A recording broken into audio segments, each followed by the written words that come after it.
Saya ingin mengajukan sebuah pertanyaan kepada Anda berkenaan dengan cara kita membaca Alkitab. Siapa dari antara Anda yang sudah membaca Alkitab dari kitab Kejadian sampai dengan kitab Wahyu dan kita menyelesaikan seluruh isi Alkitab ini? Kemungkinan besar hanya sebagian kecil dari Anda yang sudah membaca Alkitab dan menyelesaikan semua ayat di dalam Alkitab. Kenapa ini terjadi? Saya yakin beberapa di antara Anda bahkan punya keinginan yang besar untuk menyelesaikan membaca Alkitab secara tuntas. Namun di tengah jalan kita berhenti. Dan kemudian pola itu berulang. Kita mengulang lagi, di tengah jalan kita berhenti. Lalu kemudian problem yang muncul berikutnya adalah kita kerap bosan ketika menjumpai atau ketika kita membaca di bagian-bagian tertentu yang mana ini sulit dicerna, yang mana kisah Alkitab ini begitu monoton. Misalnya, Anda membaca tentang silsilah di dalam Alkitab, tentu itu bukan sesuatu yang menyenangkan bagi Anda, dan Anda kesulitan untuk menjumpai makna apa yang terkandung dalam silsilah itu. Atau kalau pembacaan Anda sampai pada kemah suci misalnya, Anda mungkin tidak mengerti apa maknanya buat saya yang hidup di zaman sekarang. Lalu kemudian problem yang lain lagi yang saya temukan adalah kita kebanyakan orang Kristen hanya terpaku pada ayat-ayat tertentu saja. Sehingga kita mendengar sebuah ungkapan populer, ada yang namanya ayat mas. Jadi kalau ada ayat mas, mungkinkah ada ayat yang kuningan? Tentu saja tidak demikian, karena kita percaya semua isi Alkitab ini adalah firman Allah sendiri. Sesungguhnya tidak ada ayat emas dan ayat kuningan, atau dengan kata lain, tidak ada ayat yang lebih penting dibandingkan dengan ayat yang lain. Hanya saja kita belum menemukan makna pesan Tuhan di balik ayat-ayat yang sepertinya kurang populer, sehingga kita hanya terpaku kepada ayat-ayat itu saja.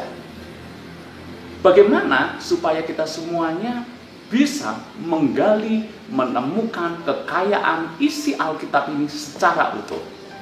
Maka tidak ada cara lain kecuali kita membacanya secara runtut dari kitab Kejadian sampai dengan kitab Wahyu. Dengan cara kita membaca secara runtut, pasal demi pasal, ayat demi ayat, maka kita tidak akan melewatkan satu pesan saja dari Tuhan yang itu dinyatakan kepada umatnya. Jangan sampai kita kehilangan kekayaan rohani di dalam firman Tuhan, di dalam Alkitab kita, hanya karena kita membacanya berlompat-lompat. Sebetulnya membaca secara acak, random, atau berlompat-lompat, itu tidak menjadi masalah. Tetapi alangkah baiknya kalau kita mendisiplin diri kita untuk membaca Alkitab secara runtut, sehingga kita bisa menyelesaikan pembacaan kita di seluruh Alkitab ini.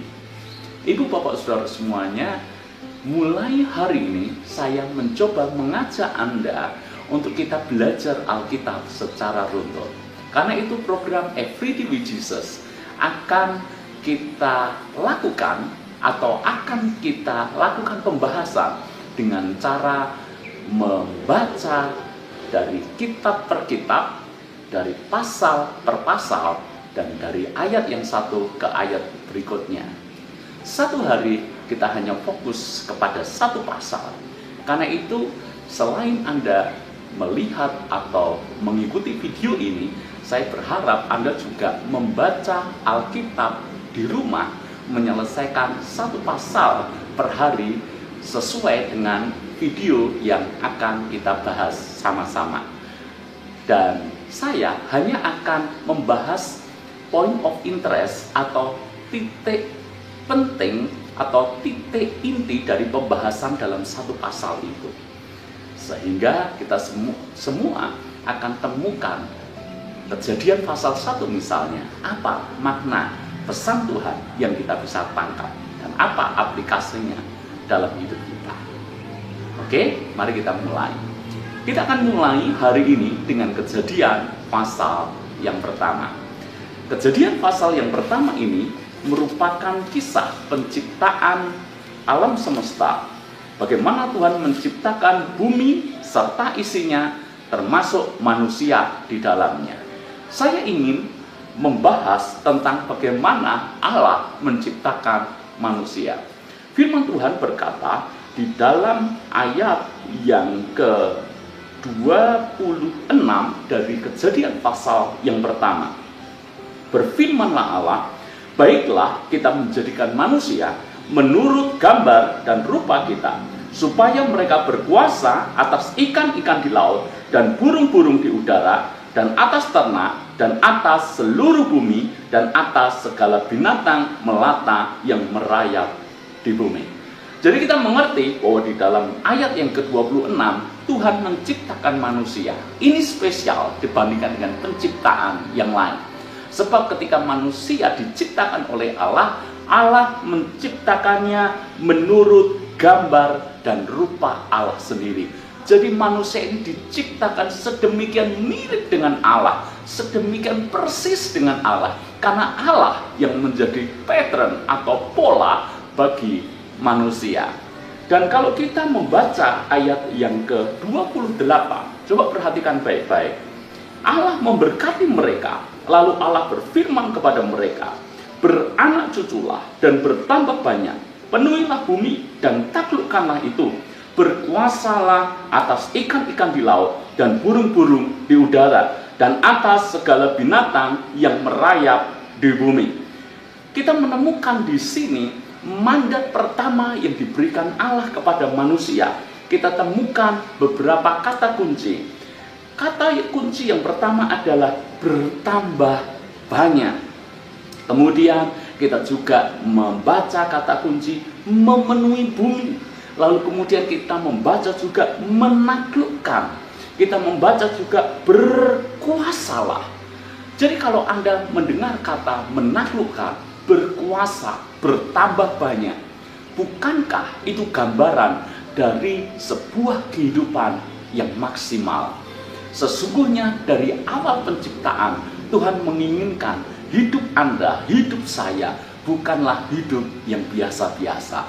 Tuhan ingin kita menjadi orang yang berkemenangan di segala area kehidupan.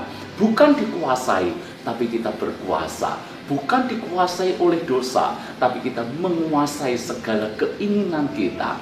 Kita diberkati Tuhan supaya dengan potensi itu, maka potensi itu bisa berkembang dan kita menjadi orang yang berhasil di dalam hidup ini. Ibu bapak saudara semuanya, seringkali kita menjumpai banyak orang yang minder, banyak orang yang tidak percaya diri. Kita menjumpai banyak orang yang pesimis dan negatif dalam memandang dirinya. Saya berdoa ayat ini memberikan kekuatan kepada Anda bahwa sesungguhnya dari sejak semula Tuhan tidak pernah menciptakan Anda biasa-biasa. Dia memperlengkapi Anda dengan potensi besar.